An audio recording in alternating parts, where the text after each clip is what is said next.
I'm Laura Ingraham, and this is the Ingraham Angle. Thank you for being with us tonight. All right, two stories today about two great American cities on opposite sides of the country should be a major awakening for all of us. They reveal important truths about how America is faring as we're about to commemorate our nation's independence on July 4th. And while politicians in both parties try to spin, we need the truth now more than ever. Now, if you've been in L.A. in the past few years, you're not going to be surprised by this, but homelessness grew a staggering 10% in the city last year and 9% in L.A. County. My office staff is afraid, and it's so sad for the people that are homeless, and it's a tragedy for the community. When I went outside, there were just like families walking around, people walking their dogs. It was completely quiet and safe and boring in a good way. And now I'm afraid to go out without my pepper spray. Horrific. And in the Big Apple, things are off the charts bad, with city shelters busting at the seams, filled with illegals. Now, it's so bad that earlier this month, Mayor Eric Adams even floated the idea of housing the would-be asylees into private homes. That's a bad idea, because you don't know nothing about those people. What he's doing is not good for the city. He's destroying the city. I wouldn't want some stranger, illegal or not illegal, just a stranger in general. So you're saying that if this opportunity came to you, you wouldn't take it? I absolutely would not.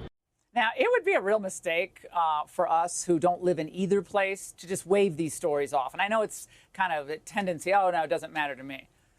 But instead, let's use the information that I just gave you to win in 2024 and begin restoring America. At L.A. County's last count, 75,518 people were living in interim housing or a tent, a car, a van, an RV, or makeshift shelter. And that was in L.A. County, compared with 69,144 the previous year. And check this out. Since 2015, that figure has risen an inconceivable 70% in the county and 80% in the city of Los Angeles. So this is insane. So now why is this happening? Oh, is it Trump's fault? Well, who runs L.A.? Who runs California? Those are the questions we have to ask. We know who they are. They're Democrats. And they like to tax, regulate, and spend the city and the state into oblivion. And look, they wanted that. They voted for it, and they got it.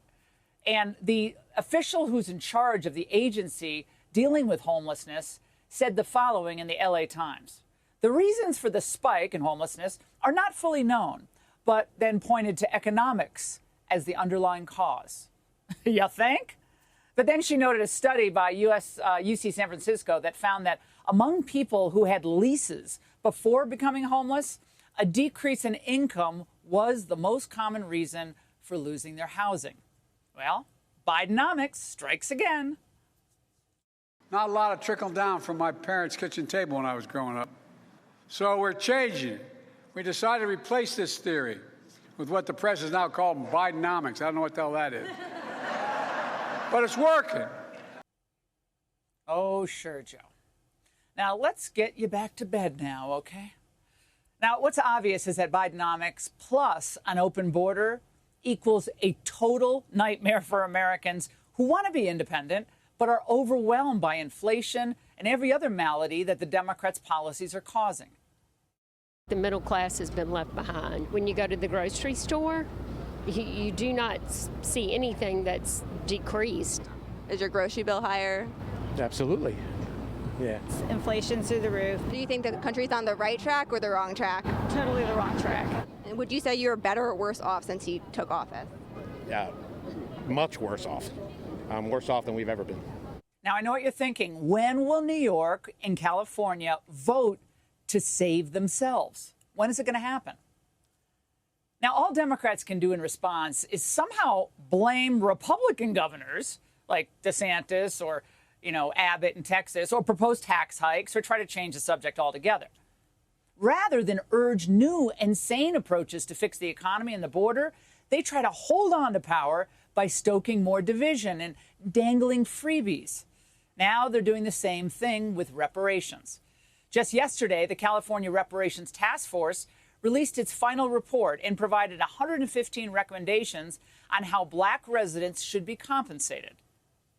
It could include cash payments. It can include free tuition to our UCs and CSUs. It can be a first-time home buyer assistance down payment, interest-free loans, state tax relief, free health care, on and on and on. We can do this. The key here is that they have yet to put a dollar figure on the reparations payments themselves. Now, isn't that kind of pivotal? Especially when California has a $32 billion budget deficit. Look, if they really wanted to do reparations, they'd pass a bill, they'd raise taxes on the rich donors of the Democrats, and they'd start sending out the checks. But the Angle does not think they're ever going to do that. Instead, they want to keep doing studies and, launch commissions and a bunch of news reports and polls and all of those sorts of things to make people think that any day now, the money's coming. We have a debt that needs to be paid. It needs to be paid. Our time has come, and this reparations will be making right the many centuries of wrong. Reparations is about repair. To me, I qualify. I would like to see you guys give out letters of credit where we can buy property, we can do things instead of waiting. I'm 78 years old. I don't want to wait 2 or 3 years. Well, I hate to tell them this, but unlikely that money is ever going to come because it's all a lie. And it's all another cynical ploy to trap people into thinking there's some magic pot of money out there and that the government is just going to take care of all of you forever. And all of that turns into votes the Democrats hope for themselves. Now, today brought us another example of the left's power play. Biden's fraudulent promise to pay off student loans. Now, it's a scheme with one purpose. Again, buying off the votes, this time of young people. Why did you give millions of borrowers false hope? You've doubted your own authority here in the past. I didn't give any false hope. What I did, I thought was appropriate and was able to be done and would get done. I didn't give borrowers false hope, but the Republicans snatched away the hope that they were given, and it's real hope. Now, they could have eliminated student loans through legislation, or at least tried to do that, but they didn't. Instead, they pretended to do something that never had a chance of surviving school court scrutiny.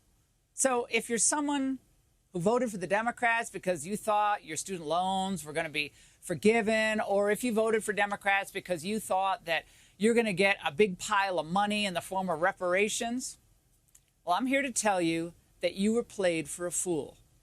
The left knew exactly what they were doing. They knew that this wasn't going to, in any way be upheld by the court, and they don't have any intention of writing checks to anyone for reparations. Hey, Sean Hannity here. Hey, click here to subscribe to Fox News YouTube page and catch our hottest interviews and most compelling analysis. You will not get it anywhere else.